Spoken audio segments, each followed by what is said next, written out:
What's going on, guys? My name is Ryan Snelling, and welcome to Watch Diary. I'm excited to be here today. I'm recording this on Friday, June 24th.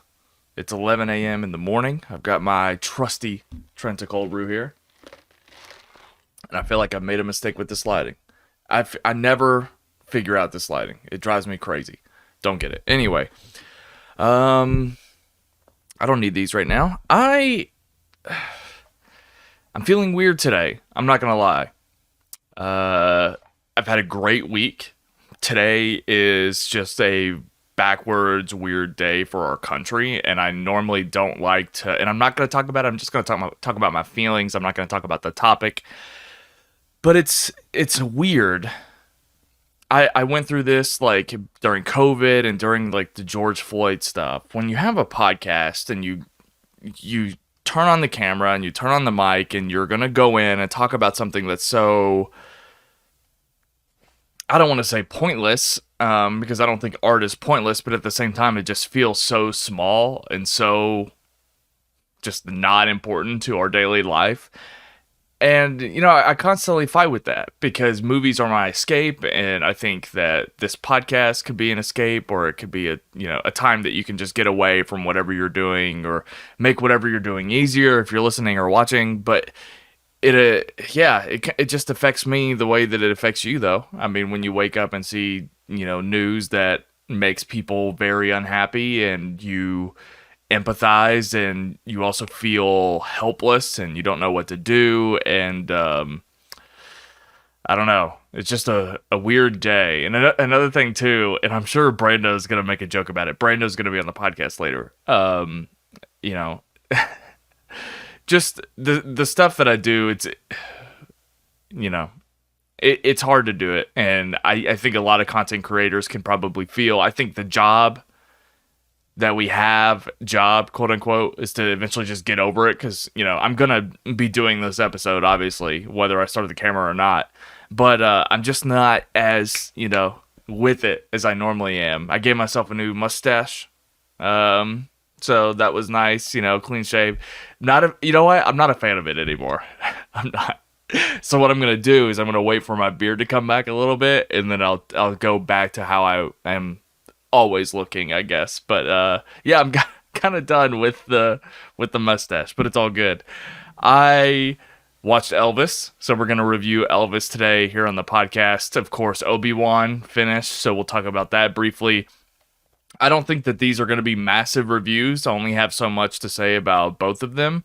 So it might be a smaller episode up until Brando gets on here, because we have 2 rewatches, 2 anniversaries to celebrate, both 40th anniversaries, which means, and this is incredible, which means that both of these movies came out on the exact same weekend 40 years ago. We're going to be talking about Blade Runner and The Thing, John Carpenter's The Thing. One of those movies I love quite a bit, one of those movies I don't really care for.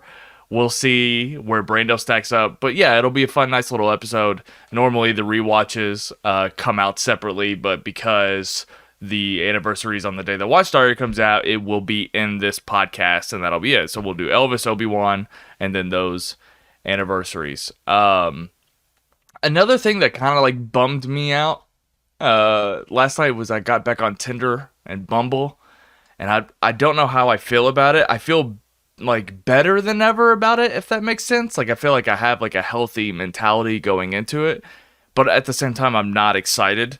Also, what else has been taking on my time? TikTok. I finally get it.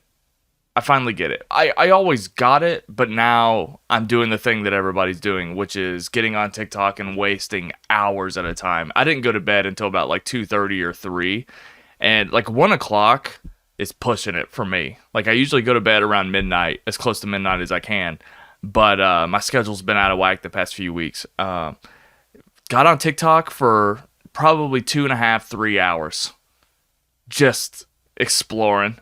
That's my excuse. I'm exploring TikTok instead of just like being a casual, I'm on TikTok all the time.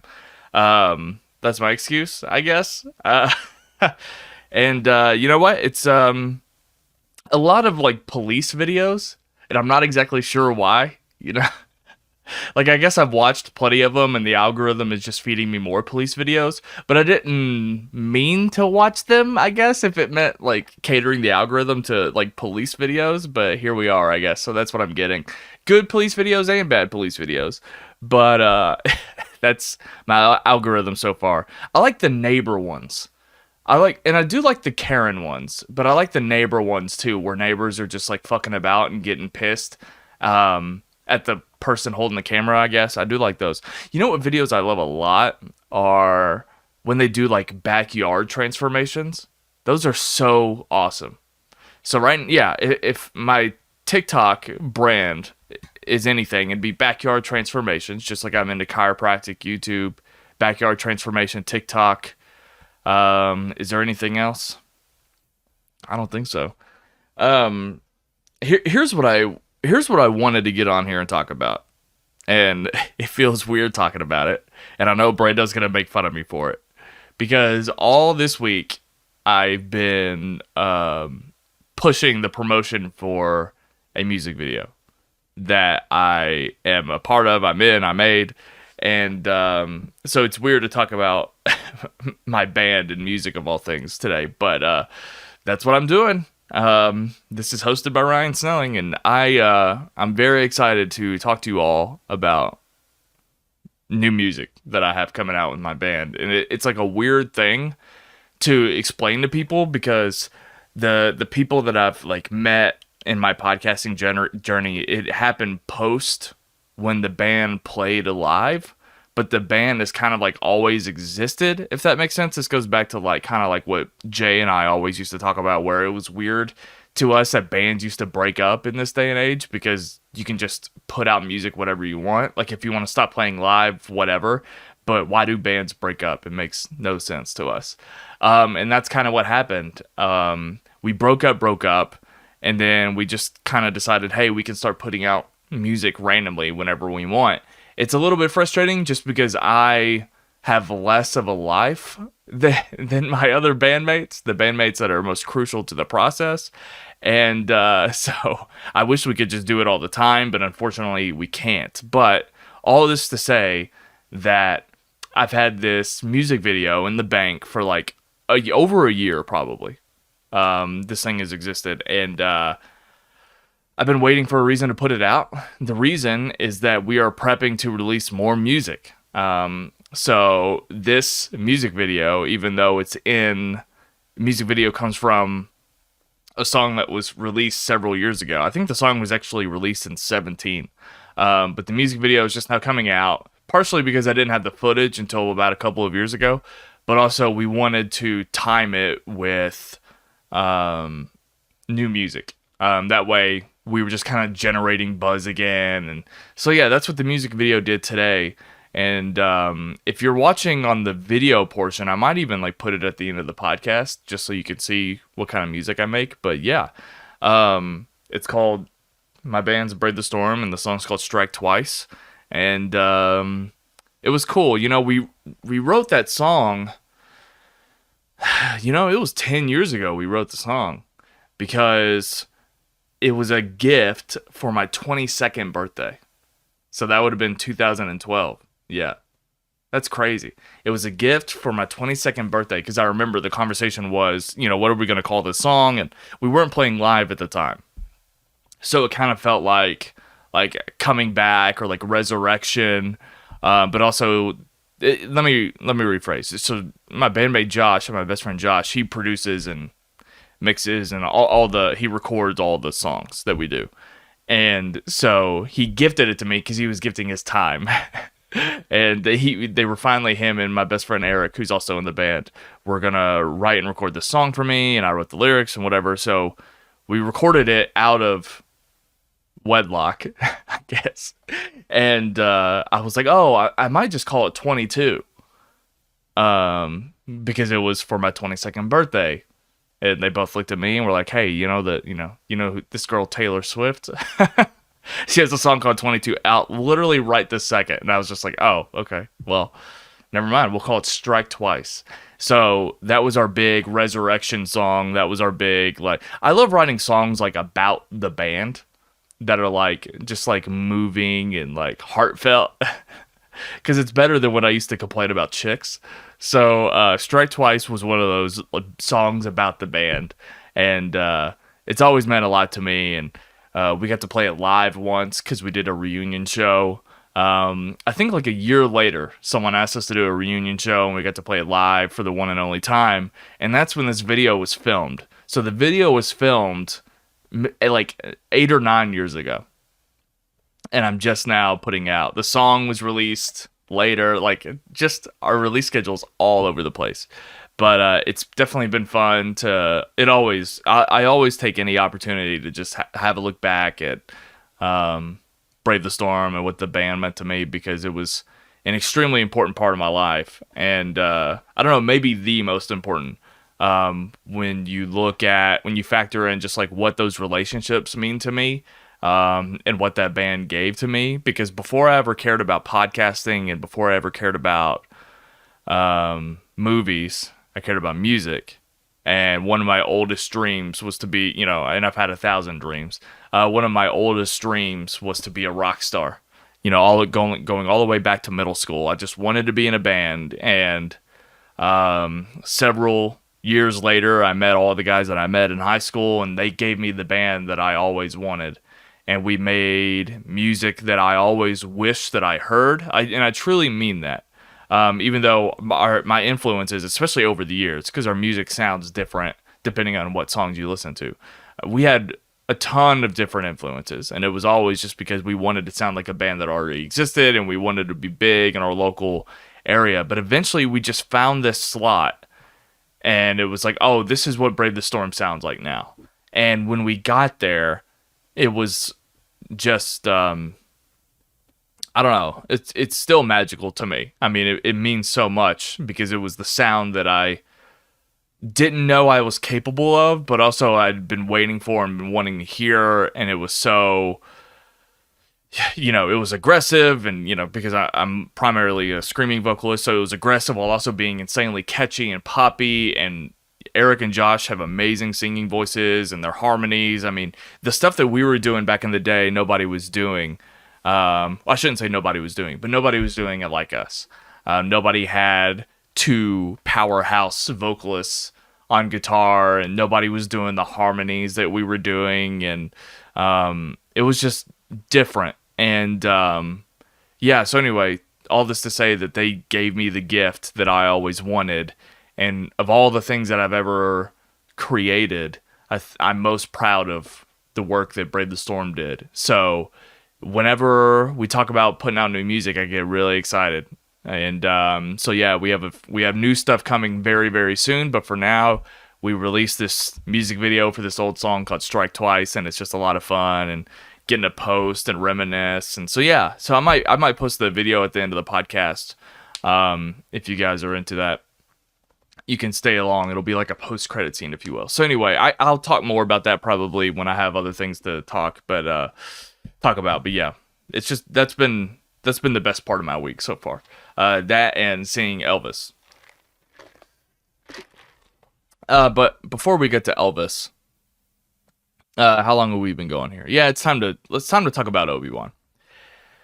So I remember reviewing The Rise of Skywalker with PJ when it came out, and I'm pretty sure our review was longer than the movie itself. I think it was about 2.5 hours, because if I remember correctly, that was the thing where Jay Washington, who's just a guy in the movie YouTube space, I guess, I remember him giving us shit for having a review longer than the movie. And I remember just being like, stop knowing who I am.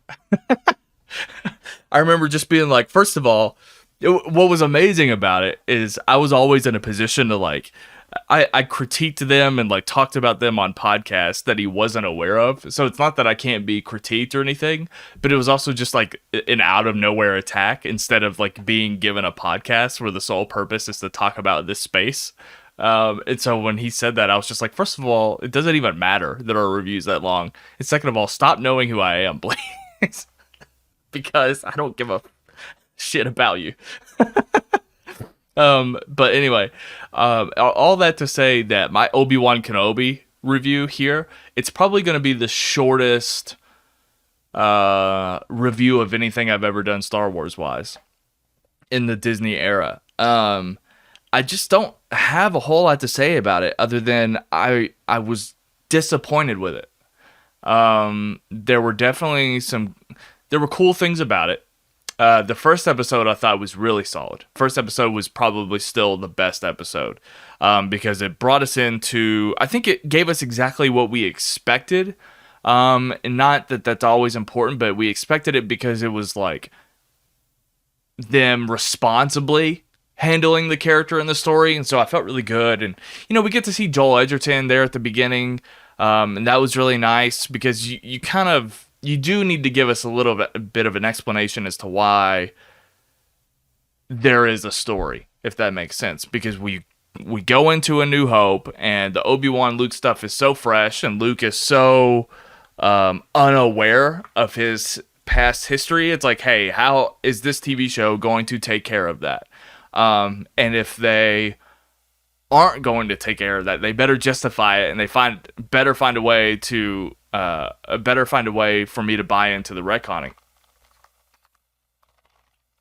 And I tell you what, I just don't think they achieved.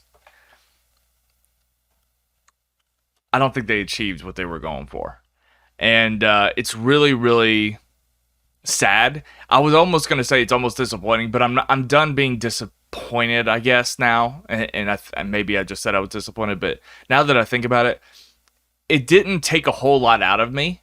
So that's why disappointment's not the word. I mean, I only expected so much, and it may or may not have delivered, but it doesn't hurt me. Star Wars doesn't hurt me anymore. Because I just, it's like a bad breakup. I'm just numb to anything this franchise can do to me at this point. And, if it comes out and it's really great again, and if I love it, then I'll love it again. But right now, it's just, I'm not in love with it. And this was, I don't think it was a worthy attempt. Because it wasn't, almost the press behind it was bigger than the actual story. Because when you talk about the press behind it, it's the second coming of Hayden Christensen.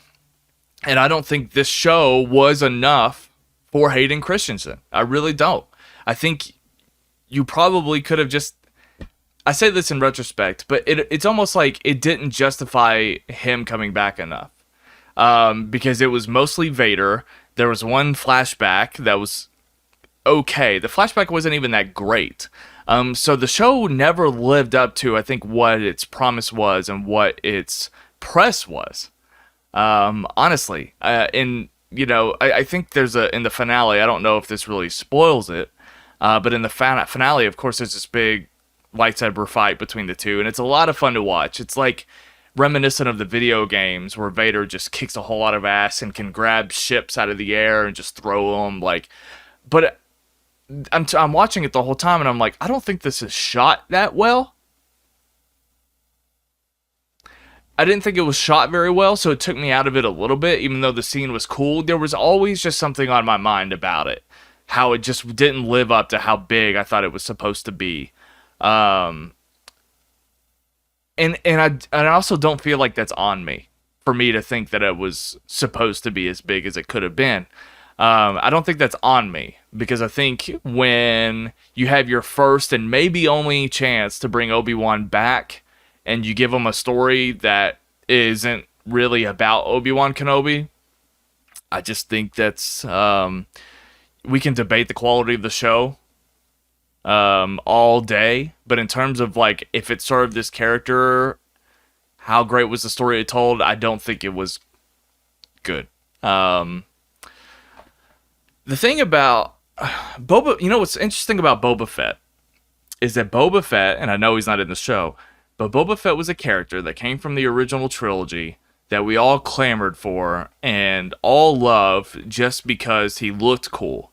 And we further explored who this character was, and it was maybe terrible.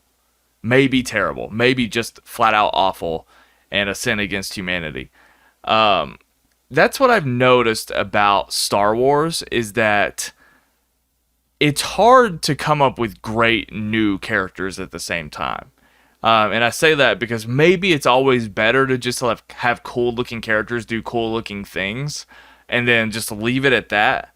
But I can't remember a single new character that was introduced other than Reva, just because of all the controversy that was apparently on the internet because of this character. That's really the only character's name that I remember. We got the character played by Elias Sand from Game of Thrones. We had the character played by O'Shea Jackson. We had the character played by Kumail Nanjiani. I don't remember any of their names, anything about them. They are just blank faces. The most memorable character is the alien that sounds like he's voiced by Seth Rogen, named like Freck or whatever. And that's because he was in the worst scene of the entire show. And that's why I remember him. But there's nothing great. You expect greatness out of Star Wars. I mean, I think there's still greatness in the movies that I hate now, like Force Awakens, like what they did with Finn, but that's the other thing too. And I'm starting to see. I've always been aware of it, but it's starting to bother me while watching. I'm starting to see the seams of like Star Wars is just constantly people dressing in disguise and pretending to be a part of the Empire, or vice versa. Like, it's just all we're doing. From movie to movie, from show to show. They didn't explore the impact that the fall of the Jedi had on Obi-Wan Kenobi. They didn't do enough how much he owed to these children. And we didn't really know how he thought about anything. And it was, honestly, it was as effective, maybe less effective, as the Obi-Wan in the prequels. Because at least the Obi-Wan in the prequels has the relationship of Anakin Skywalker to bounce off of. And that's more entertaining. But like when you put out an Obi-Wan show, knowing the criticisms of the prequels, knowing the technology that we have at our disposal, and you give us like arguably a lesser than Obi-Wan than the one that we got in the prequels, that's devastating. It is. He's not interesting, and I love Obi-Wan. I love the character. I love Ewan McGregor as the character, but it just wasn't vibing ever. It was a show of moments, but overall, it just kind of, I don't think it ever lived up to its title, and it's just wildly disappointing. And the fact that Kathleen Kennedy, but it's Star Wars, it's like everyone either loves it or they hate it. So when Kathleen Kennedy says that they might, read the room and do another one again, I truly have no idea where we're going with this. I have no idea. It's hard for me to read because and that's fine. Ignorance is bliss. But it's hard for me to, read the room right now because I have no clue what people actually think about this. The Rotten Tomatoes right now for Obi-Wan Kenobi is high. It's fairly high. It's a 75%. I think that's because, I think that at the end of the day, it's like a competent show, but it wasn't worthy of. It's a competent television show, and there's aspects about it. Maybe the best Disney Plus finale that we've gotten. Maybe, arguably. So it does have, some pros, but other than that, it was just so lackluster and unfortunate, and I just don't know. The audience score is lower, 64%, but that's the thing, is that like the reasons why I don't like the show are the reasons why maybe it was a bad idea to explore some of this stuff in the first place, because it just gets so muddy when you start to change canon. And it's like I read an article, I don't remember where it was, I think might have been IGN, where it was talking about how like Kenobi, like the show Kenobi, makes Obi-Wan Kenobi's guardianship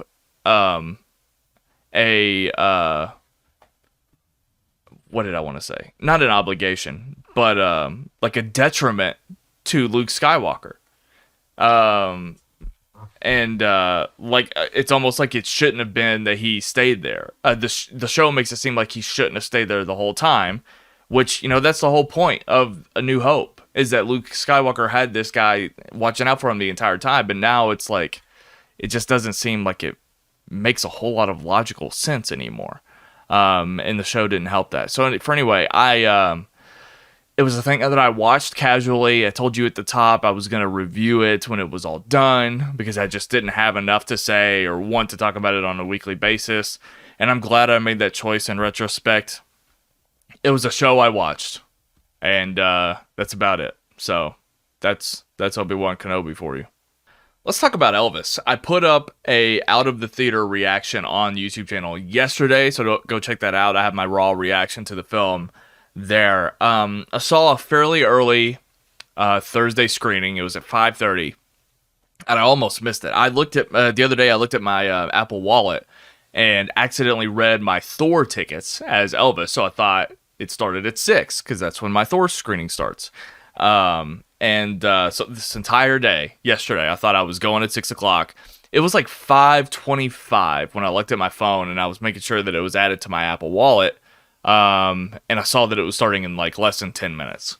So I almost missed the first few minutes. Maybe not as bad as I think because of course there were, 30 minutes of trailers, but, I was almost late to the movie and that would have been really sad, but I made it in time and, I sat down, and the first thing I noticed immediately is that we had an older fan base in the theater. It was Thursday, it was late afternoon, early evening, but we had a late fan base in the theater, and it instantly reminded me of my early Top Gun screening.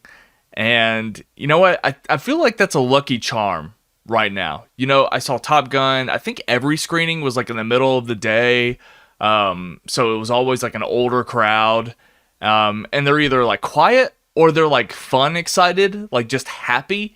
And I don't know, I've had great luck seeing like older movies with older fan bases in them. So this was another one. So I instantly just got happy. I was like, oh, this is gonna be good. Nothing wrong's gonna happen here. I sat down. I'll tell you a little bit about my background with Elvis. So I'm not an Elvis fan. But I do like Elvis. My father is a massive, massive, massive Elvis fan. So growing up, I heard a lot of Elvis. He owned a lot of Elvis memorabilia. I've been to Memphis, Tennessee, and visited Graceland twice. And the reason why I've been to Graceland twice is because my dad got married to my stepmom there. So that's what we're talking about. My dad is a massive fan of his mom, my grandmother. Big fan of his too, and so Elvis has always been in my life. I remember taking home recipe cards. Elvis famously loved fried peanut butter and banana sandwiches, which are incredible, by the way. But I remember like going to a diner and getting the Elvis fried peanut butter and banana sandwich at a diner, and making them at home growing up. Like he was kind of always, around. Elvis was. And, but, I don't know every single little thing about him too. The character that Tom Hanks plays, Colonel Tom Parker, that was a brand new thing for me. If I remember correctly, touring through Graceland and just the documentaries that I've seen, I don't ever remember that being explored. And if it was, like I said, I just don't remember it. So that was a brand new angle on the story, and I'm glad that they explored it for sure because it felt new to me. But I pretty much knew for the most part what I was getting into with this film, and it all just kind of came down to Austin Butler. And I've felt the heat the past few days. Austin Butler is essentially a no-name. The first and only time I remember seeing him or hearing about him was in Once Upon a Time in Hollywood, and other than that, he was recently cast in Dune Part 2, of course. But for being virtually a no-name, and for all of a sudden podcasts to be like discussing him and making fun of his the fact that he still has his Elvis voice, like that buzz and all the other stuff going on, I could feel it. And honestly, I didn't look, it was popping up on my feed and stuff, but I didn't look too much into how this movie was made. Like, I genuinely don't know how they performed Elvis's songs. I don't know if Butler re-recorded them. I don't know if he did it live. I don't know if they used all of Elvis's songs. I don't know if it was a mix of the two. I don't have any awareness as to how they incorporated Elvis's music with Austin Butler's performance. I have no idea, and I'll definitely look it up after this podcast. But I just wanted to make sure you knew that, because I don't know. I kind of just went into it, and I was able to kind of give, without having any knowledge as to what he did and didn't do. It was a seamless performance.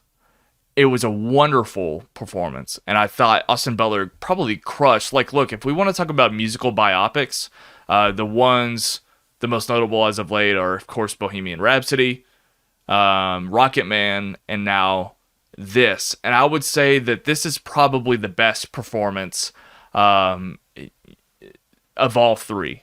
I think that Austin Butler, it just inherently becomes Elvis Presley. Whereas I don't think I quite got there with Taron Egerton, and I definitely didn't get there with Rami Malek. I think this is the best performance, and it might be the best movie. I don't know. It's down to Elvis and Rocket Man for me.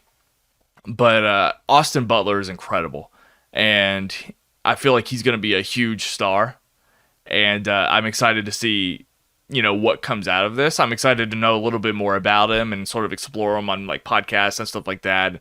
I'm just excited to hear from him now, more than I was before the movie, and that's a testament to his performance 100%, because it was exciting, it was charming, and it was so inhabiting of the person that I knew going into this, of Elvis Presley. And the fact that he still can't shake the voice is hilarious to me. But I just think it's a testament to how much work he put into it. And yeah, he was great. And while we're on performances, let's talk about Tom Hanks, because this is really the only negative I have. And it's a nitpick. I won't be hard on this, but it's a nitpick. Tom Hanks took me out of the role, or took me out of the movie a little bit, as Colonel Tom Parker.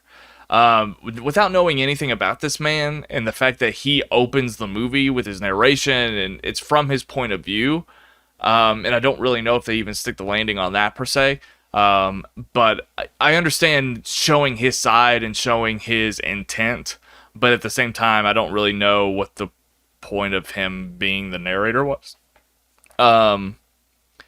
Because the same point is made through the narrative, which is that he's just a terrible person who took care of Elvis, and he isn't aware of it because he's just a narcissistic asshole. We kind of get that point with the narrative, but I guess the narration doubles down on it, just because you hear him talking about how he plays victim or doesn't take ownership of what happened to Elvis. But I don't know anything about the character and about the guy, and apparently he wasn't a citizen of any country, but he was from Holland.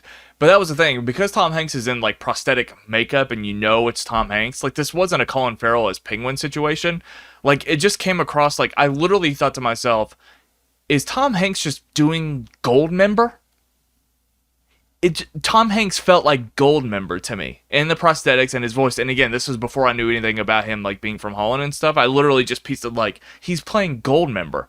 And then, halfway through the movie, you find out he's from Holland or whatever, and it just like made me laugh. Because it just felt so not of this movie. Baz Luhrmann, of course, directs this huge, epic, bombastic. It's overly directed, 100%. It's overly directed. But at the same time, I feel like this movie it feels as big as Elvis does. As somebody who didn't grow up in the era of Elvis as a person has kind of like never made sense to me, because it's so hard to fathom someone so famous. Like, no one can be as famous as Elvis ever again, while also contributing to the culture. Like, a Kardashian can be as famous as Elvis, but are they contributing to art and the culture the way that Elvis did? No. Can a YouTube star be incredibly famous? Yes, but are they contributing the way that Elvis has?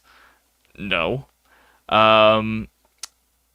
it's unlike anything this world has ever seen. Elvis Presley, coming up right when TV was coming out and just having the impact that he did. It's crazy, and um, everybody knows who he is.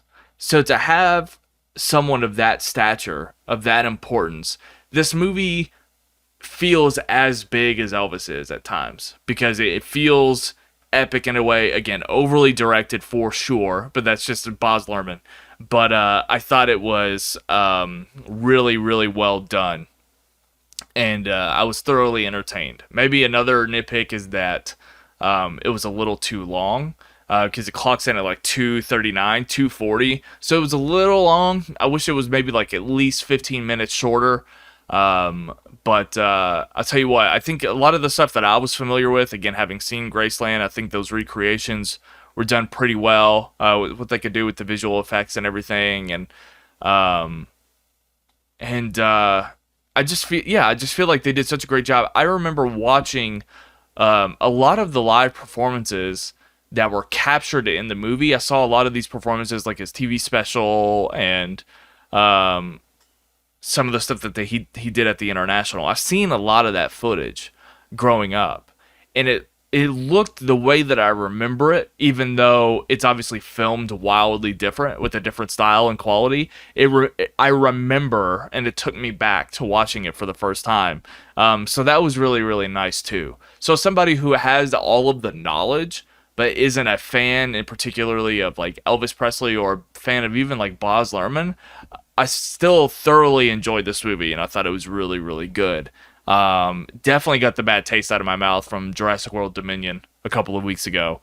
And it's just, I like this. I like that there's buzz, and I like we're going to maybe potentially learn more about Austin Butler and this new star. And I just like everything that's happening around this movie right now. I really enjoy it.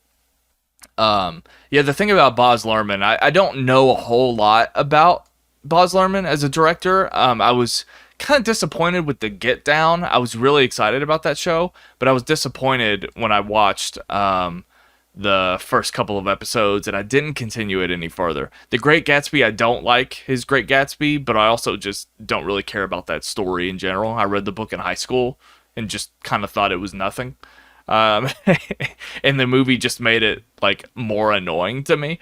And I haven't seen, I've seen Romeo and Juliet, and I watched it in high school, and I don't know that I've ever thought about watching it again. I remember liking it fine, but I haven't seen Australia or Moulin Rouge. So I'm not the most well-read or well-versed in Baz Luhrmann. I know enough that like he's not entirely my thing, and that's okay, but I respect him. And this is maybe easily my favorite Baz Luhrmann project that I'm aware of. And maybe the most fitting for me personally, because I don't know how much Australia or Moulin Rouge is going to speak to me as films, but this is the most Ryan Snelling Baz Luhrmann project without a doubt. And also the other thing about here's what's weird about the cast, real quick, because again, Tom Hanks. Colonel Tom Parker, because of the prosthetics and because it was a little too cartoony, that could have been played by anybody. I mean, it could have been played by what's the guy in Ford versus Ferrari that runs Ford? He's the character actor.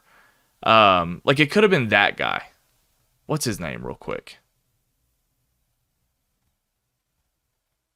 Where is he at? Sorry, Tracy Letts. He played Henry Ford II.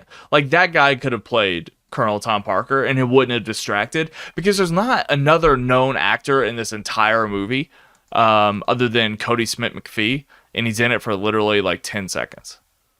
So it's just a weird choice to have. And there's a couple of other character actors that I liked seeing. Luke Bracey from the Point Break remake. That guy can't act. I don't know why he's in this movie. But yeah, it's just a weird casting choices all around. So my only complaint is I wish literally anybody else played Colonel Tom Parker, but Tom Hanks was fine. It just took me out of it a little bit. And, but yeah, go see Elvis. I think if you feel like you have a sense of the movie, you probably do. You'll enjoy it. It's a movie that you can go with your family to see. And another thing that I liked about it, real quick before you head out of here, I like that it wasn't just like here.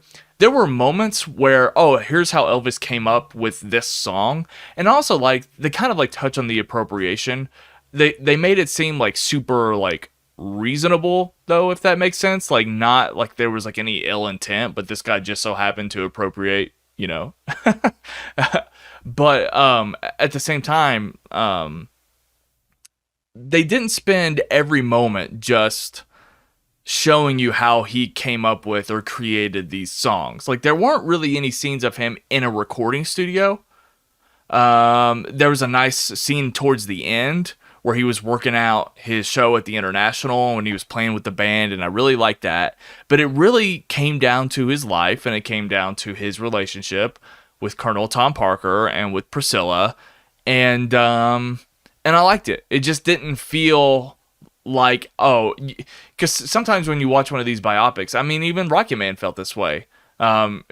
Partially because it was directed by the same director as Bohemian Rhapsody, but it kind of just felt like it was the same formula. And so this breaks out of that formula as much as you can.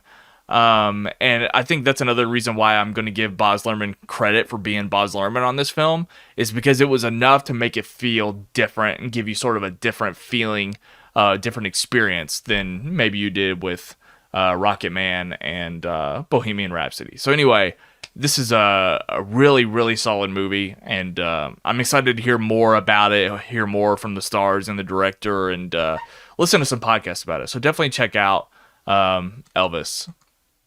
Yeah. All right, guys. So I'm going to take a quick break for me, myself, and I before Brando and I sit down and talk about Blade Runner and The Thing. So I'm going to leave you with the new Brave the Storm song, and hopefully you like it. If you're watching this on video, you'll get the video.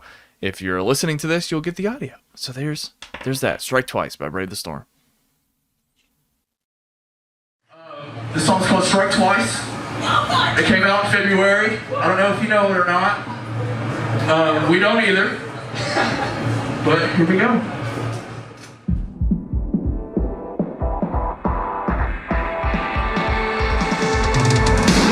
sound of your breath is sweet, and you know I love this life. It's what brought you to me, and living with the sin. All floats, blood is sinking. Now we play this game, and now we feel the strain. It scares enough to sink. Now we play the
All right. Anyway, fingers crossed that this works. Technical issues, guys. Sorry.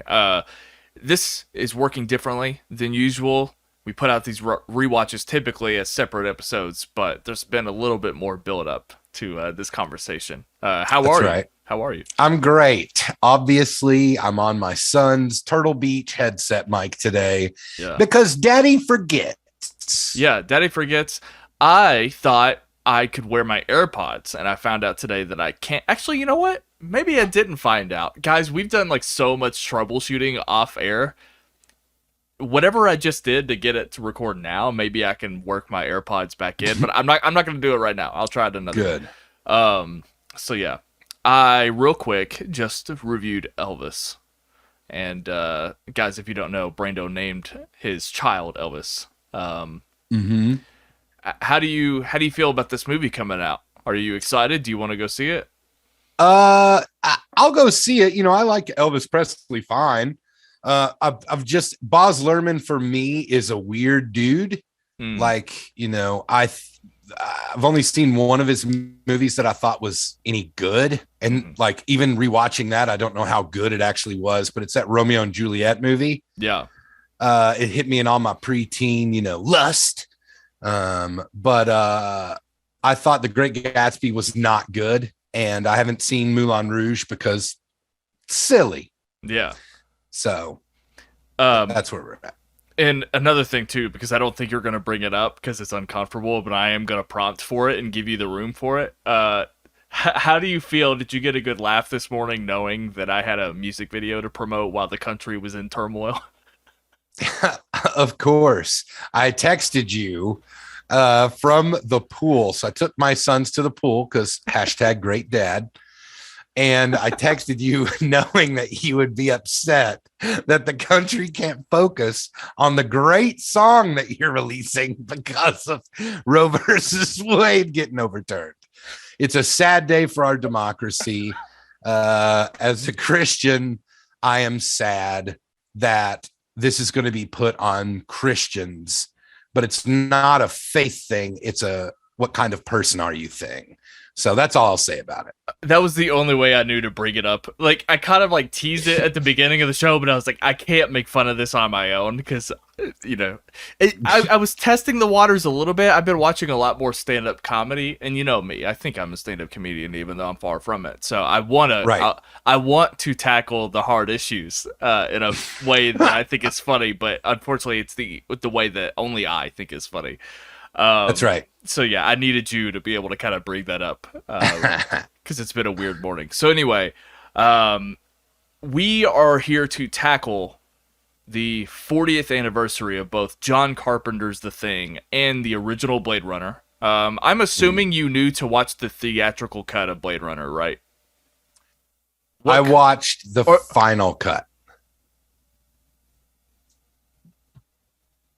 I watched the cut that was available for everyone right now on Netflix. It's fair, but technically that's not the movie that was released 40 years ago, but that's fine. It's no big deal. I should have told you. You should have read the doc, what have you. No.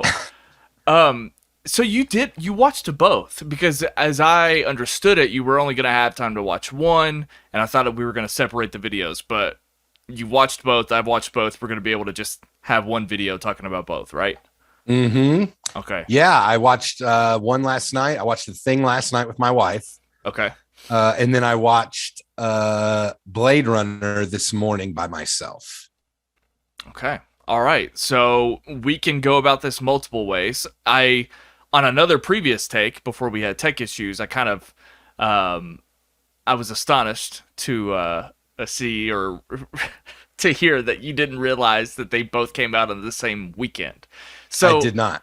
Transport yourself back. I don't know if you've watched the trailers, the original trailers for either movie, but if you can, just for the sake of conversation, transport yourself back to 1982. If you had seen the trailers or got a whiff of either movie the way that you get a whiff of movies now, which movie do you think you would have chosen if you went to the theaters this weekend? Blade Runner, 1,000%. Yeah. Like, just based on, like, you know, well, was this Ridley Scott's first movie? No, it was not. I can definitely give you. I think Alien came out at least first, right? Alien was in the 70s. Okay, so So perfect. it definitely came out first. So I definitely would have been more interested just based on of the time, Alien, and I'm just gonna say it. Like John Carpenter has such a weird career. Like he's a way better musician than he is at anything else. And so like Halloween is fine and boring.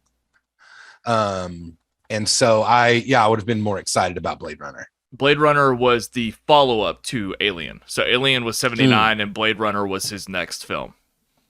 Heck yeah. Yeah.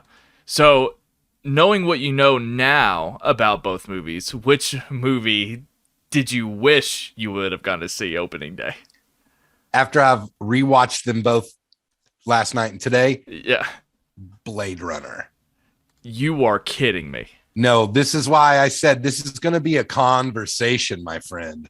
So it is definitely going to be a conversation because, guys, what we have here is differing opinions. Yep. And I thought when we spoke last week about this that you agreed with me that The Thing was a better film. I would have said that. Yes, I did say that last week. And but here's another thing too. We watched two different versions of Blade Runner, to be fair. Because I watched the theatrical, which, as far as I know, is worse according to everyone. I think, and according to me as well. I've seen Final Cut and I've seen theatrical. I don't think I've seen director's cut. But of the two cuts, theatrical is worse than Final Cut. So I will give you that. But at the same time, and I think you know this, one of the most notorious things, I don't know, where I've come up on the internet, my takes on Blade Runner are not popular. That's right. One of my takes on Blade Runner appeared on the Twitter account Bad Film Takes that I don't think exists anymore. But I definitely screenshotted it. I think I have it somewhere because it's pretty amazing. But I just don't get why. I get it, but I don't understand why Blade Runner is held in such high regard. So maybe you can tell me, as somebody who just recently switched teams, what was it about Blade Runner this time? We'll start here. So the first time I watched it, I don't know, because I've only ever seen it one time before this rewatch. Which cut? Must have.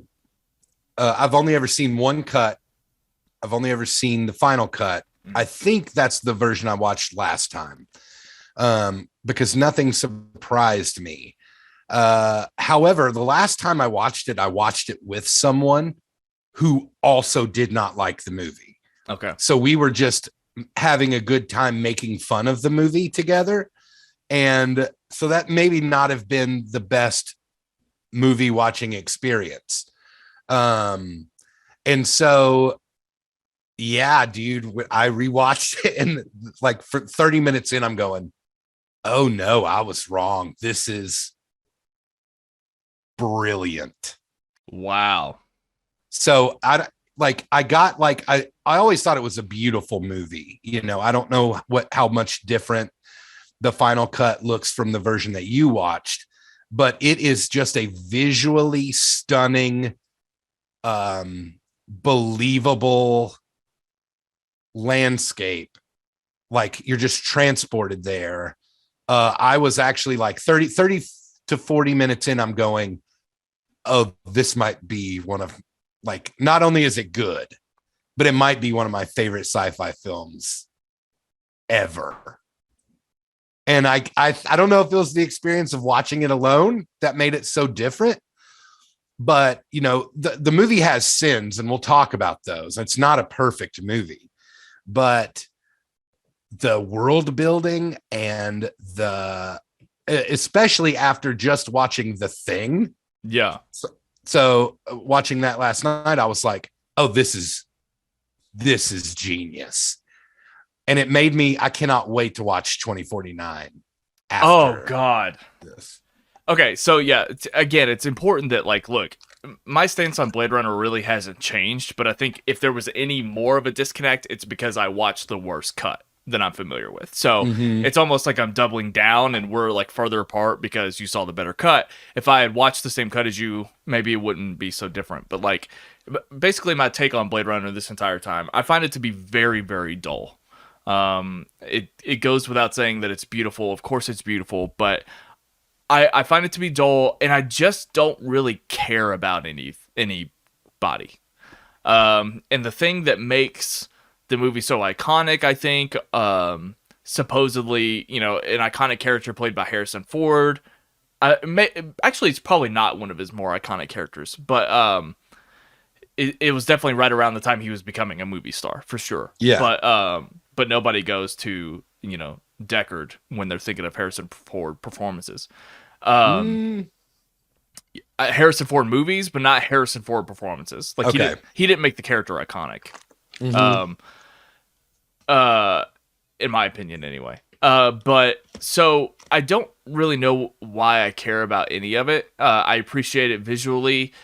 And here's another thing too, and I will say this movie's probably been ripped off a million times. So I've seen it ripped off a million times, but in a way, like if that hurts the movie, think about how many times Star Wars has been ripped off. But we always like I can at least acknowledge that Star Wars is probably better than a lot of the ripoffs. But like I don't even think Blade Runner is necessarily like outstandingly obviously the better version of any of what we're talking about here with this movie.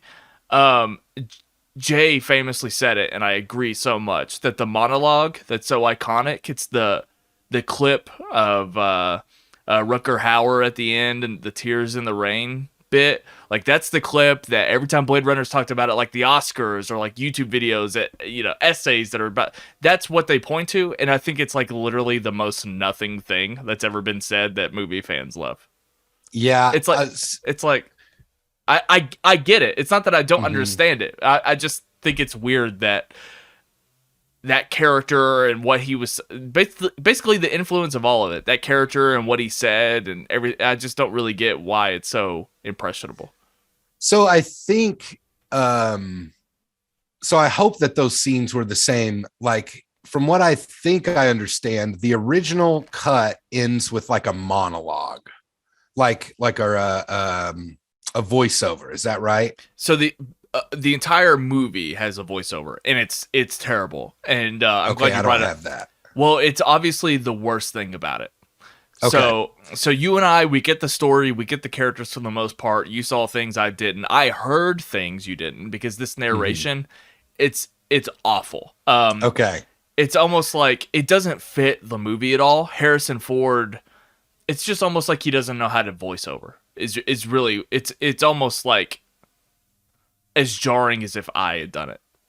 Got ya. Well, so here's the thing I thought about. I think that character's name is Sebastian at the end that does that monologue.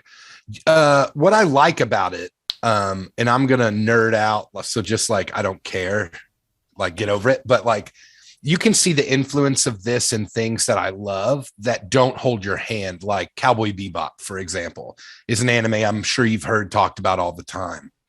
And in that, you just have to kind of go with stuff. It's not overly explained, and it's more like an introspective movie. Like, you know, what is driving these replicants? And like the fact that they know they only have so many years to live. And like, so that's their driving force, is like, I want to be around longer, the ones that like broke away or whatever. So I think that end monologue is really sweet, even though we're given no character development from that person. And I think that's fine. I wouldn't want a bunch of films like that, but I think, you know, someone taking a risk like Ridley Scott did, it's brilliant. Like that whole scene where they're fighting and he's like sticking nails through his hands to get stigmata, like, and like just to feel before he knows that he's about to go. It's just such a beautiful, yeah, I was really like, I wouldn't say touched. I wasn't touched, but I was moved by that scene. Although I wouldn't say that was the standout scene to me. Right. You know? And yeah, world building, it's beautiful. We all know that, but I think the story is so interesting. Like there's so much potential there but they don't hold your hand. They don't like force feed you all this like exposition and stuff. It's mainly, get into the story and watch Decker explore this whole thing. And that's what I thought was really neat. Like you see him, there's so many questions I would have like watching the movie, like when Rachel goes into his apartment and he falls asleep with her in there. It's like, dude, I don't care who you are. Like, if you come over to visit me, I'm not falling asleep and letting you still be there. Like, you got to go. But it's such a weird, do you know what I'm saying? Like, I do. I think that so I wish that the movie made more of a character out of, what's the name of Rutger Hauer's character? Sebastian. No, the main replicant. The main baddie, like the blonde-haired guy, Roy Batty. That's his name. Yeah. So, I think that I wish they made him more of a character and like actually evened out his screen time a little bit with Harrison Ford, because when we start with Rachel, I kind of feel like that romance, at least in the cut that I saw, it's kind of just like forced. Like they don't ever, nothing really great ever comes out of that. And so, I mean, I feel like if we just spent more time examining, because I can't remember how long it takes before Roy Batty shows up on screen, but it's a little while. I mean, we've met two other replicants before we meet him, and he's the one that the empathy for like the idea and the themes and the empathy that I'm supposed to have, that's not lost on me. And it's not like I'm like pleading, oh, I wish we actually saw scenes where they were like abused as slaves on the off world and things like that. Like, I appreciate, as you said, that we don't have to hold our hands here with this. Like, I get everything that they're trying to get across, but my lack of caring, I will point towards like, here's where we spent our time, and I wish we spent it over here. And also, like, honestly, the movie frames him to be like, it's almost like it kind of works in the opposite direction for me.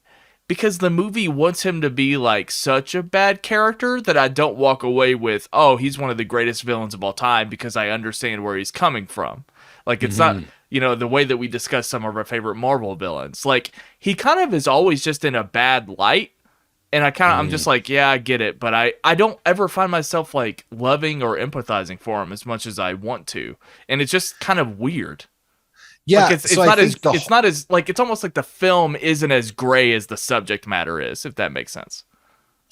Yeah, I don't know about that, because I think like because we don't see them a lot, it's because this happens. Like what I think they were trying to make clear is that this is just one of these replicants. Right. Like there are so many more. So his story isn't the important part. It's that they all are, I think they said somewhere in there that they would be able to make real emotions and stuff after so many years. And so they would feel things like real anger, real love, real hatred, whatever. So I think like, especially when they set it up to where the replicants don't know that they're replicants, or some of them don't, like Rachel doesn't know. And obviously, spoiler, whatever, like Harrison Ford's character, Decker, doesn't know. If he is, they leave that kind of open-ended to interpretation, whether he is a replicant or not. But I think it's that thing that you're supposed to like empathize with. Like, it's not that the main baddie represents the main baddie, he represents that in all of them. Does that make sense? Like, of course, he's just one of many. And so that's what I think is interesting. And I think the film does a good job at just like, because like the one, I don't remember names very well, but the one, like the stripper replicant that he kills, the snake lady. Yeah. Like you spend no time with her, so you don't really care, but you still feel it. Like she wants to live, but it's illegal to be on Earth. Right. And so that's the thing I think we're supposed to take away, is just that like overwhelming feeling of there are a bunch of these and they all feel this way. Yeah, and to be fair, and I don't want to spend my entire time, bashing the character of Roy Batty Sure. because I don't care about Deckard either. Like, I that's the thing, is that like I just don't have any sort of connection point, and it almost like reminds me of like how we felt about Westworld. It's like there's just times when I don't care if they're not human characters. Mm-hmm. And again, it's like the themes are not lost on me, but it's just a matter of like, just do I enjoy the movie? Like, that's really it. It's just a matter of preference, and it just comes down to like, so I appreciate it for what it is, but it's just not something I'm ever going to connect with. And the other thing too, and this isn't a Blade Runner problem, but like, if you just keep like offering, or, I hear people talk about, well, you got to watch this cut, maybe, but at the same time, like, I'm never really convinced that, like, I don't know. There's just something about it. Like, I'm less interested if you're like, oh, but if you watch the 5th cut that came out, it's a lot better. It's like, you still to a point get what's going on. So it's like, Yeah, but I might watch a cut and agree with you. Yeah, it's the better cut, but I just don't. It just doesn't happen with me personally, where a cut completely changes my outlook on a film. it's never happened. Like, not even the Snyder cut. No. I mean, I agree that the Snyder Cut's a better movie, but I never want to watch that movie again. That's right. It's like, I get it. But we live. So I'm a Kanye fan, and Kanye does director's cuts of his music all the time, even after it's released. And so I don't mind that, but I find it annoying. I found it annoying that Justice League kept being brought up to me. after I watched it once, I was like, never ever need to see this movie again. You know what's funny? No cut's going to make it better. You know what's funny is that, without having seen the director's cut of Blade Runner, but having the knowledge that I have of, what movies have different cuts and stuff, the Snyder cut might be literally the greatest leap from cut to cut in terms of what, like, the Joss Whedon cut, and I'm not saying this to defend it, I'm just speaking matter of factly. The Snyder cut is a wildly different film than the original Justice League. Wildly different. Like, that might be the best example, but at the same time, that cut is also a movie that I don't care to watch. Yeah, fair. For a lot of different reasons than the original. But anyway, Yeah. So with that aside, that's the exception, I think. So any other time, it's like Daredevil, Ben Affleck's Daredevil. It's like that's a movie that has a better cut, but it's also still just Ben Affleck's Daredevil. Like, it's semantics with all of this stuff. So right. Yeah, so, not interested. So let's talk about 2049 for a minute. So have you not seen Blade Runner 2049? No, I have. I can't wait to watch it again. Okay. Yeah. Yeah, it's a great movie. Because I love that movie. Mm-hmm. And my appreciation for that movie has only grown. So from what you remember, do you think 2049 is better? Yeah. Okay. I think it's so different because it's a totally different kind of movie. Like, you get more of Ryan Gosling's monologues, thoughts, whatever. So you get more, and you care more about that character than you ever do about Harrison Ford. Right. Yeah. So, I'm excited to watch 2049 because this gives me another reason to revisit it too. I do watch that movie fairly often. Probably at least once a year. Okay. I'll probably watch that movie once every year that it's been out. Maybe a couple of exceptions, but I've seen it plenty of times. So anyway, I like that, because this is what rewatching is all about. I like that you changed your opinion, even though I don't agree with it. I like it. I appreciate that you found something and you got more out of it this time around. Well, hold on to your butt.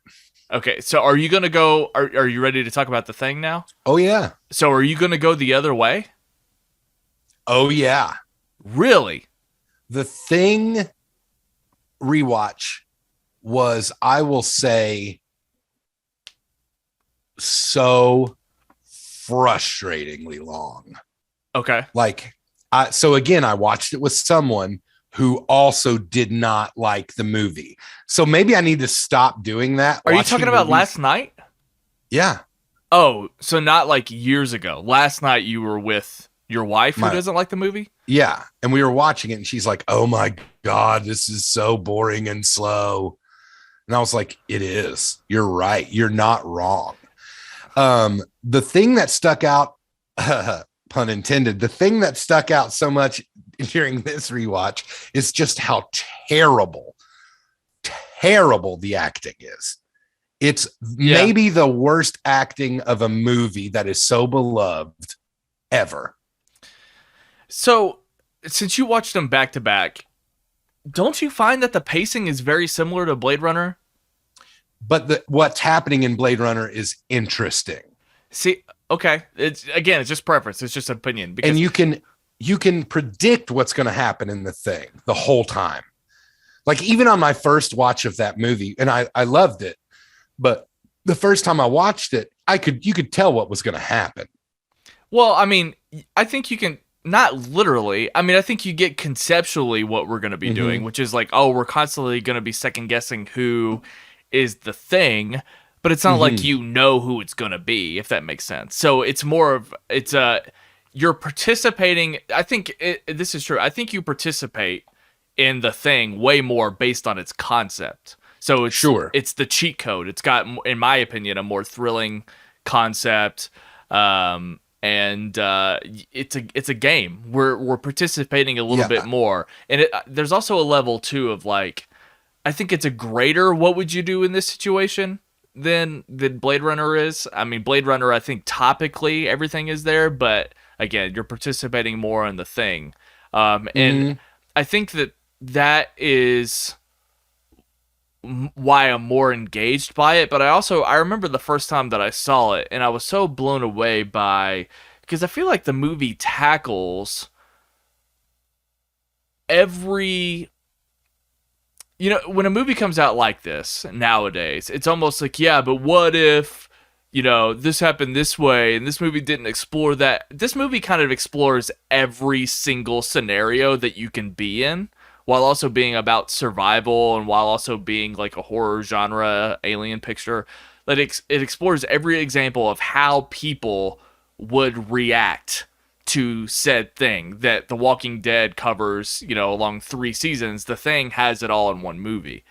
And I like how fun that is to watch, while also being, I think the isolation, of course, is helpful, and I still love the creature effects because even though I get the cellular simulation, I still like never know what I'm looking at, but like in a good way, like it in a way that like the rules are so vague that they can get away with literally doing anything in terms of the design and the effects, and it's like an easy way to like top yourself because again, you're not limited to what you're doing. I love the story of the thing, and I agree. I think all those practical effects are sweet. And I think like even the pacing of the movie is fine. It is slow in the beginning, but there's a lot of dread that they're trying to build too. I just think John Carpenter is a terrible filmmaker. Yeah. I think like all of his movies have this just frustratingly like he holds scenes too long. He like rather than, and I know it's, filmmaking so different now when what's his name? Not Patrick Swayze. What's Kurt Russell? When Kurt Russell's going up in the helicopter, there would be like 6 shots to show that, but it sits so long. And I think, and I'm putting 2 and 2 together here. So did you know that Ennio Morricone did the music for this? I did not realize that. So the same dude from The Good, the Bad, and Ugly.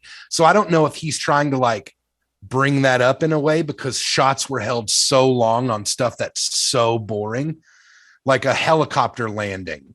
And I'm just like, oh my God, you don't have to show this whole stupid thing. Well, I mean, I kind of think that about the intro of the entire movie. Like Yeah, it's just a guy being terrible shooting a rifle at a dog. Like it goes I on like way too that long. part. And I mean, We it's need like more of that in America. like I get like it's the opening credit sequence. They're rolling credits, but at the same time, I'm kind of just like, this is stupid. Like I think that's the stupidest part of the movie. It's just that intro. Yeah, and then like I like that they go like if I like the story beats of the movie, and I like the creature, and I like the who done it, but the acting is so bad. And this is coming from a Harrison Ford. You know, I'm comparing it to a Harrison Ford movie, and he is not a great actor. He's great in Indiana Jones, but in this movie, like every time Harrison Ford got punched in Blade Runner, he was like, Well, that's a Harrison Ford ism. I mean, like it's silly, but like Harrison Ford is a way better actor than like, Kurt Russell. Oh, for sure. And I mean, he's also just the bigger movie star. I mean, Well, I hold on. thought you were gonna say that I thought you were gonna say that it's hard to compare this to Harrison Ford and Blade Runner, and I would have agreed with that. But you kept talking, and you ruined your point. No, that's what I mean. Is that I thought Harrison Ford was a better actor in that movie Of course, than this movie. But I would say like Kurt Russell has some good roles where he does good acting. of course he does. Big Trouble in Little China is incredible. Right. From my memory. But all that to say is like I thought the acting in this movie was just god awful. Almost hard. Wilford Brimley's character, dude. What was his name? Blair. Oh, I just wanted to like when he's like trashing that room, I was laughing out loud. Yeah. And like he's like, let me come back in there. Come on, I'll be nice. I promise. It's certainly not better directed. 100%. 1000%. Yeah. Yeah. Certainly not. So my experience of the thing initially was this is sick. Like I love the premise, I love the storyline, but it was just so frustratingly slow. And like again, story beats are good, but the pacing just killed it for me. And then they kept going back to the same trope over and over and over. So it's like I talk about this in music. It's like when you're a virtuoso guitarist and you play a solo. Okay, I've heard that solo. I never need to hear you play another solo. I've heard it. You showed me your trick. You've Chris Angel mind freaked me. So in this movie, the whole trick is, oh, he's there he goes. Who's that? Oh, there he goes. Who's that? You know, with each person being like, someone was outside. I don't know who it was. And I get that the whole movie is kind of based on the who is it, but at least Blade Runner was like a detective story. You put Batman in that movie, you would have loved it. But with this one, it's more of like a clue, type of movie where you're just trying to figure it out. To be fair, I would have loved both movies more if Batman was in them. That's true. Yeah. Batfleck. Oh my God. If Batfleck, because that's what I always wanted, was Batfleck to battle more fantastical things. So 100%. I just want to say, for the sake of the conversation too, I don't know if I'm going to be able to find this in a prompt. So the domestic this kind of stuff is hilarious. The box office differences? Yeah, because I've always known Blade Runner to be like, when Blade Runner came out, it was panned and it wasn't a big hit at all. It was more of a cult thing, and it kind of over time grew into what it is now. But the opening for Blade Runner domestically was 6 million, and The Thing was 3 million. And that's like, I've just never remembered that. I've never known Blade Runner to be the bigger hit than The Thing. I think critically it was, critically it wasn't, but yeah, Blade Runner and the worldwide gross. And again, this has probably been adjusted because these movies have probably been in theaters a million times. But the original release worldwide of Blade Runner was 27 million, and The Thing was 19 million. So even like over time, the box office of The Thing never surpassed Blade Runner, and that's just never been how I've remembered it to be. That's interesting. Yeah, and it's so weird because the first time I watched The Thing, I loved it. I thought it was excellent. Yeah. And this time, so here's my question to you in a rewatch situation. After you rewatch something, do you take that as the gospel truth, or will you give it more than one rewatch typically? Blade Runner is the exception. It is shocking how many times I've rewatched that film, having like continuously not cared for it. Okay. So The Thing, does that answer your question? Well, have you ever watched a film and felt a way about it, rewatched it, felt another way about it, rewatched it again and felt another way about it? Sure. I mean that kind of stuff happens all the time. Yeah. Without knowing off the top of my head an example, but I mean, I think 2049 is kind of like that. Actually, no, it's not. Let me think of another example. Because I still don't know, like, I will say this was not a pleasant rewatch for me with The Thing, but I know how much I loved it the first time I watched it. I thought it was awesome. So I want to rewatch it again in a different scenario without anybody else, by myself at night, because I watched it during the day, and to see how that like would change. Like, because I think your surroundings can so change your viewing experience, and like who you're with, what if you're eating, if you're like looking at your phone, whatever. Yeah. So those are the kinds of things that, you know, I'm not saying The Thing is a terrible movie. I will say this rewatch was frustrating for The Thing. I watched both. I rewatched both, even though I already had my opinions of them in very similar scenarios. So I had 2 days off from work. I started both of them on my TV in the middle of the day, late morning. So at about 11 noon, I put both movies on. And it took a lot longer for me to get through Blade Runner than it did The Thing. I watched The Thing in one sitting, but Blade Runner, I did kind of like get a little fed up with it and then have to start it over, you know. So I started off similar scenarios, but they didn't end up playing out in the same way. And I think that's just because Blade Runner doesn't hold my attention as much and it gets harder. But again, if I were you, stick with the final cut though, because the theatrical is just worse. Like the voiceover is just, the voiceover is flat out bad. And you're going to think it's bad too. Has Harrison Ford ever voice acted anything? Oh, I don't know. There's no way. Because no he just clue. does not care.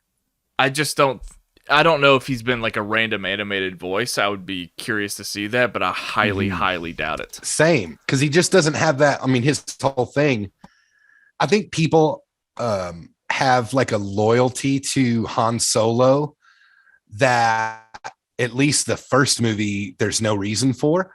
And like his delivery is all like this and everything he says is blah, blah, blah, blah. And so, yeah, I don't want to hear that, you know, surrounded. Is there a narration in 2049? I can't. Is there? No, I don't think so. Because now it's got me wondering. I don't think so. Okay. Anyway, Blade Runner was an excellent rewatch, but I'm going to watch it again like 3 months down the road and really see what I think about it. But yeah, I was shocked that I came out this way, being so confident in our last discussion about these movies, how I felt. Yeah. Again, I can't believe I'm saying this, but I might rewatch Blade Runner again. But at Final Cut. Final Cut's the one I've seen twice. I've seen theatrical once. So I'll revisit Final Cut again. But again, I don't think I'm ever going to get into the characters. But yeah, I don't think. Yeah, that's fair. But yeah, is there? I didn't take any notes. So as far as I know, we're good. Do you unless you have anything else you want to say? So I do. I have a question for you. Do you think Blade Runner is a better movie than The Fifth Element? 100%. Okay. 100%. Do you think The Thing is a better movie than The Fifth Element? 100%. Okay, good. The Fifth Element is going to be the red herring of this podcast. It's going to keep coming up.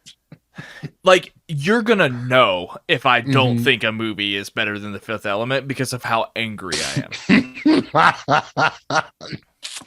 Like I feel like Oh. that you asking me that question is gonna get a little bit silly because it's gonna be obvious that I Mhm. think said movie is like Blade Runner. I just logged it on Letterboxd, right? So take everything that I just said about Blade Runner. I still gave it 3 stars. Yeah. Okay. 3 out of 5. So it's not like I hate the movie. I just simply settle at it's fine, but not for me. Like Do it's you? So, how do you feel about The Thing? Do you think that it is a great movie, or do you think it's good? Where do you land on I think it's really good for what Okay. it is. Mhm. Even though I agree, it's not like the direction or the acting is great. I think conceptually, and the story and everything, I love everything about it. In that sense, and it's one of my favorite horror movies. Okay. So I gave it like a 4.5. Do you like it better than Alien? I haven't rewatched Alien in a long time. It would be very, very close. I would assume, based on what I remember, that I will not like it better than Alien. But What? Yeah. When it comes to horror movies, I like movies like The Shining. Um, do you don't like that movie? it's, I don't. But it's a slow paced, like psychological, scary thing. And so I like that, which is weird that The Thing bothered me because they're very similar in their setups. So, but that, you know what's funny about that? Everything you said about The Thing, I agree about The Shining. I think the acting Okay. in The Shining is absurd. Like I think awesome. no, I think the acting in The Shining is terrible. And Yeah, I think it's easily disguised as, oh, it's mania, it's people going crazy. Of course they're no, like the acting is bad. And I find is it Shelley Duvall who plays the wife? Yes. I find her unwatchable. Oh, she's a brilliant. No, she's And unwatchable. she's one of those people that's like weirdly hot. Like if they would have asked the question on Tell in your The wife. Office. Tell your wife that you think she's hot. I want to know what she says. Weirdly hot, like Kitty on Arrested Development's weirdly hot. You know, you know what I mean? But anyway, so like when it comes to horror movies, like my favorite horror movie of all time is The Strangers. I just think it's a perfect horror movie start to finish.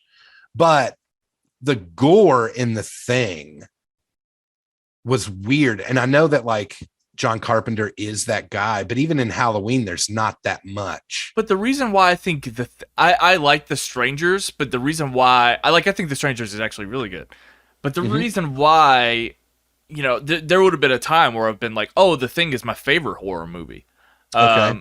But it's because I don't find myself screaming. I don't see the horror tropes in it yet, because The Strangers still has the things where like, oh, the phones get disconnected, or like, oh, now the car won't start conveniently. Like those conveniences, they're not as noticeable or apparent in The Thing because I just feel like so much of it is being worked out. Sure. And there's so much dialogue as to what's going on in that movie where the characters aren't just like they're dumb decisions maybe, but like in the way that every character can be written to make mistakes. Sure. So I think that's why I give The Thing more credit. Because, and also like a lot of practical effects back in the day, I find myself appreciating, but I don't really like buy. But like, I think the only effect that really bothers me is like when it cuts to the fake puppeteered dog. Yeah. Like when the dog's in the cage and all of a sudden it becomes that fake puppeteer dog that's obvious. But like all the other stuff I think works so well. Yeah. And so I think, and that's probably like the most important part. Like as long as you buy the concept, everything else around it just seems, I don't know, maybe to not matter as much. Maybe that's why I'm giving it so much credit. Yeah. The chest cavity scene was fun where they're doing the CPR, but I think the best scene in the movie from like and again, the like, yes, it's practical and it's gory, but when that thing's head is coming off and it's screaming, that's the scariest part of that movie. Yeah. Another thing that I don't think I buy anymore though, in the thing about The Thing that I don't buy the traditional like alien space saucer, right? Like that idea of a space saucer, that round. I don't buy that ugly, dripping, gross, like non-humanoid creatures design, build, and travel in those things. Right. That's like, right. For some reason, that is just a dated idea. Like if you have a rounded spaceship, I'm only convinced if the alien is human-like. Because like it's just so weird to me to imagine that like that thing is an engineer of space travel. You know? Because it's so like heavily designed by humans, of course, by filmmakers, to be a monster-like thing, but it got here in a space saucer. I don't buy that trope anymore. Like, you see a space, it's silly. You see a space saucer, it's got to be a humanoid. I'm sorry, like a space saucer tomorrow could land on my porch, and a humanoid, the thing, could walk out. And I would know that as a matter of fact. Oh, that's just a reality. That's true. I still wouldn't buy it on film. It's just weird to me. It makes no sense. Yeah, and that Yosemite Sam hat that Kurt Russell wears in that movie was, I think we need to like highlight how stupid that was. And it's a stupid choice. I know it was the 80s, but God, it angered me so much. That stupid hat. Anyway, that's it. And they're all alcoholics. Don't stay off the alcohol, kids. Yeah. It'll do that to you. Okay. Do you have anything else on The Thing or Blade Runner? No. You should feel proud, because even though I was so, sure-footed on my takes, I might rewatch Blade Runner again. I can't believe I'm saying it, even though it was so hard for me to. Yeah. And I'm excited that you're going to watch 2049, because I do love that film. Great movie. All right, guys, that's it. Let us know in the comment section down below, if you're watching on YouTube, which one you prefer, and who's crazier between me and Brando. I'm going to, since this is basically also the end of the podcast itself on Watch Diary, I'm going to plug some things that we have going on real quick here. So we can do a rewatch. I probably won't get to the rewatch of Face Off in terms of creating content, but it's about time for me to do my part 2 of Nicolas Cage. So I might spend the next couple of weeks watching a lot of Nicolas Cage movies for the first time. So you guys will get that part 2, because I've been promising that for basically since I started 3 months ago. The Black Phone is the next movie that I'm covering in theaters. I know it's in theaters right now, but I saw Elvis instead. And then the last thing is we're approaching the end of June. So Brando, I'm going to rank every movie that I've watched from April to June. Is that impressive to you? Sure. Have you watched a bunch? I think I'm going to hit probably at least over 60 movies.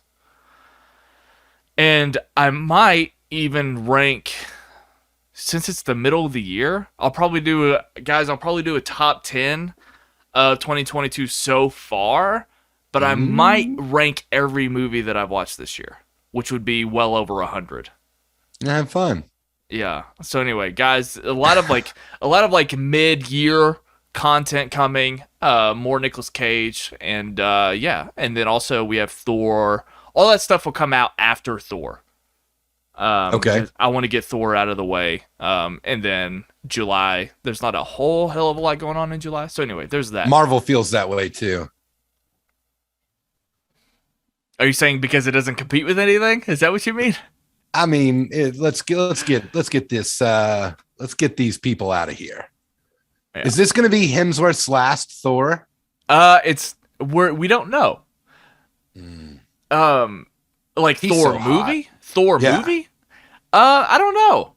I mean, unless he like straight up dies in this movie, which I would highly doubt it. There's no way to really know. I'm sure. I don't think he's done. I think like oddly enough, Thor's just getting started. So even if this is his last movie, I think that he'll still be in other movies. So can't they find a woman to replace him? What an awful day to bring up that topic. Guys, find me on Twitter, Instagram, TikTok, Letterboxd, Rewatch Ryan. Brando, where can they find you? Find me on Instagram at Brando Big Mouth. All right, guys. Thanks so much.